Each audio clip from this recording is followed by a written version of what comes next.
Hello दोस्तों। तो ये कहानी तब की है जब मैं 21 साल का था। मेरे पड़ोस में एक आंटी जी रहती थी जिनके पति की मृत्यु एक बस एक्सीडेंट में हो गई थी। उनकी एक बेटी अंजलि थी। वह अपनी बेटी के साथ अकेली ही रहती थी। वह मुझे अक्सर शाम को घर पर अंजलि को पढ़ाने के लिए बुला लेती थी।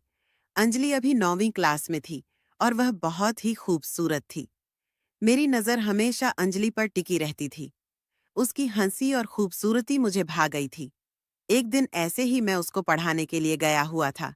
गलती से मैं अपना मोबाइल उन्हीं के घर पर भूलकर मैं अपने घर आ गया था। कुछ देर के बाद मेरी माँ के फोन पर आंटी जी का फोन आया। आंटी जी मेरी माँ से कहने लगी कि रवि अपना फोन यहीं पर भूल गया है माँ।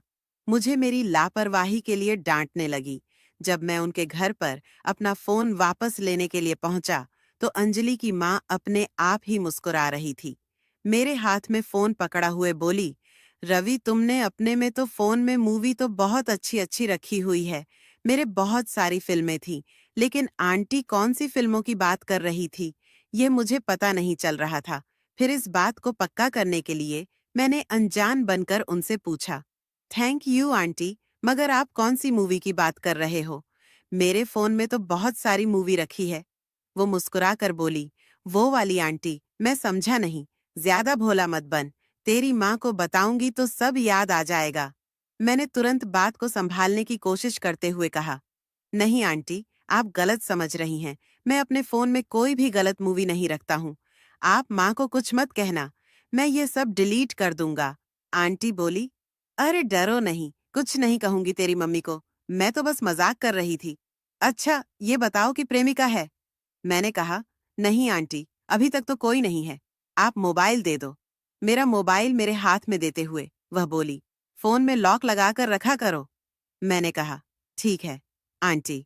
फिर मैं अपना फोन लेकर घर आ गया। रात का खाना खाने के बाद सोने लगा तो नींद नहीं आ रही थी। मेरे दिमाग में आंटी की बातें ही घूम रही थीं। उस दिन के बाद से आंटी ने मुझे घूरना शुरू कर दिया। कभी छत पर तो कभी गली में, कभी अपने घर बहाने से बुलाती, कभी मुझे छूने की कोशिश करती थी। ऐसे ही एक दिन जब मैं शाम को उनके घर ट्यूशन देने गया तो मैंने पाया कि आंटी अकेली थी। मैंने पूछा, आंटी अंजलि कहाँ है? आंटी बोली, वह अपने मामा के यहाँ चली गई। मैंने हैरानी से पूछा, कब? आंटी बोली, आज सुबह ही तो निकली है। रात में उसके मामा आ गए थे, उसका भी मन कर गया और सुबह वो उनके साथ ही निकल गई। मैंने कहा, ठीक है आंटी, जब वो है ही नहीं तो फिर मैं जाऊं? वो बोली, आ ही गए हो तो बैठ जाओ, चाय बनाती, तुम भी पी लेना। एक कप मेरे लिए। वो चाय बनाने चली गई और मैं टीवी देखने लगा। आंटी घर में अकेली थी तो मैंने सोच लिया कि यहाँ ज्यादा रुकने में कोई फायदा नहीं है। फिर आंटी चाय बनाकर लाई। जब वह मुझे कफ पकड़ने लगी तो उन्होंने मेरा हाथ भी पकड़ लिया। वह बोली, बहुत मुलायम हाथ है, तुम तो मर्द हो। मर्दों का हाथ तो एकदम लोहे जैसा होता है। उनकी ऐसी बातें सुनकर मैं थोड़ा घबराने लगा। वह मुस्कुराकर मेरे साथ बैठ गई। बोली, आज मुझे बाजार जाना है, क्या तुम मेरे साथ चलोगे? मैंने कहा, आंटी मुझे कुछ काम है, इसीलिए मुझे अभी घर जाना होगा। वह बोली, कोई बात नहीं, जो काम है कर लो, जब फ्री हो जाओ तो आ जाना। अच्छा, तो आंटी ठीक है, मैं चलता हूँ। जब मुझे टाइम मिलेगा तो मैं आ जाऊंगा। मैं बहाना बनाकर वहां से चला गया। अपने घर आकर आंटी के बारे में सोचने लगा कि आखिर आंटी मुझसे चाहती क्या है? इस तरह की हरकतें मेरे साथ आखिर क्यों कर रही हैं? वह तो मुझसे सिर्फ अच्छे से बात करती हैं। मैं भी पता नहीं क्या गलत मतलब निकाल रहा हूँ। माताजी अचानक मेरे कमरे में आई और मुझे बाजार के लिए कोई काम बता दिया। मैंने कहा, ठीक है माँ, मैं अभी जाता हूँ। अचानक ही आंटी का फोन माँ के मोबाइल पर आ गया। आंटी कहने लगी, मुझे बाजार में कुछ काम है। इतने में माँ बोली, हाँ रवि, बाजार ही तो जा रहा है, तुम चाहो तो उसके साथ चली जाओ।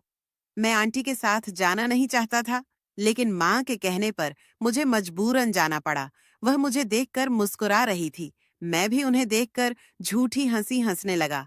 मैंने बाइक स्टार्ट की और आंटी मेरे पीछे बैठ गई। जैसे ही बाइक घर से थोड़ा दूर पहुंची, आंटी मुझसे चिपकने की कोशिश करने लगी। मैं बोला, आंटी आप ठीक से बैठो ना। वह बोली, मुझे बाइक पर बहुत डर लगता है, इसलिए तुम्हें कसक पकड़ रखा है। उनकी बात सुनकर मैं खामोश हो गया।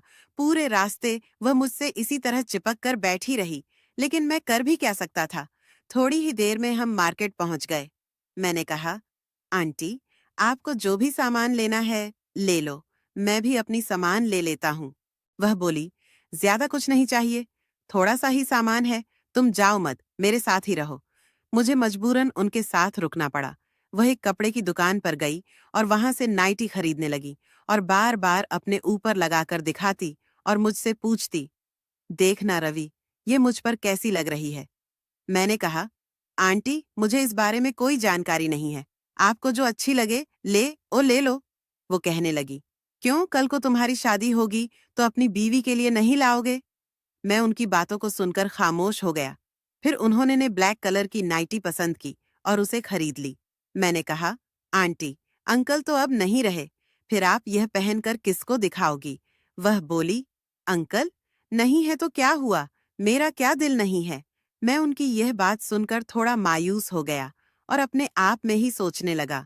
थोड़ी ही देर में मैंने अपने घर का सामान भी खरीदा लिया और मैं आंटी को लेकर घर आ गया। शाम को आंटी का फोन आया और वह बोली, रवि, क्या तुम घर आ सकते हो? मैंने बहाना बनाया, आंटी, मैंने अभी खाना नहीं खाया है और मैं बहुत थका हुआ हूँ। मुझे नींद आ रही है, मैं सोने जा रहा हूँ। मेरी माँ कहने लगी, एक बार उनके घर जाकर देख तो ले, क्या पता तेरी आंटी को कोई जरूरी काम तो नहीं है। मैं बोला, कल चला जाऊंगा माँ, अभी मुझे सोना है। मेरी माँ मुझे समझाते हुए बोली, बेटे, उनका पति नहीं है और उनकी बेटी भी अपने मामा के घर गई हुई है। वह बेचारी अकेली है, एक बार जाकर पूछ तो ले, शायद कोई जरूरी काम हो। मुझे अपनी माँ के आगे झुकना पड़ा और मैं आंटी के घर चला गया।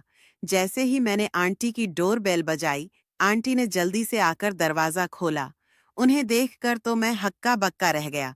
वह उसी ब्लैक नाइटी को पहने हुए खड़ी थी और मुझसे कहने लगी, अंदर आओ रवि, मैं तुम्हारा ही इंतजार कर रही थी।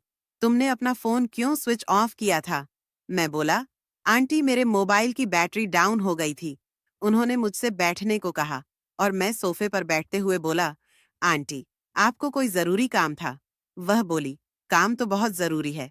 देखो, मेरे खेत कई सालों से बंजर पड़ा है, कोई सिंचाई करने वाला नहीं है। आंटी के मुंह से यह सब सुनकर मैं हैरान हो गया। तभी वह सोफे से उठी और मुझे सोफे पर ही लिटा दिया। अब मैं भी तो एक मर्द हूँ, आखिर कब तक कंट्रोल करता? फिर वही हुआ जो नहीं होना चाहिए था। आंटी जी अपने बेड मुझे लेटा देती है, फिर खुद मेरे ऊपर आके चिपक जाती है। उसके बाद ओ अपनी बंजर जमीन को मेरे हाथ से सहलाती है। इतने ओ एकदम मूड में हो जाती है। फिर ओ अपनी बंजर जमीन पर मुझसे खुदाई करवाती रहती है। मैं भी काफी टाइम से किसी की खुदाई नहीं की थी, तो मुझे भी बहुत मजा आ रहा था। तो दोस्तों, वीडियो कैसी लगी कमेंट बॉक्स में बताएं और भी इंटरेस्टिंग कहानियां सुनने के लिए हमारे आलिया की वॉइस चैनल को अभी सब्सक्राइब करें और हाँ, वीडियो को लाइक करना मत भूले। धन्यवाद।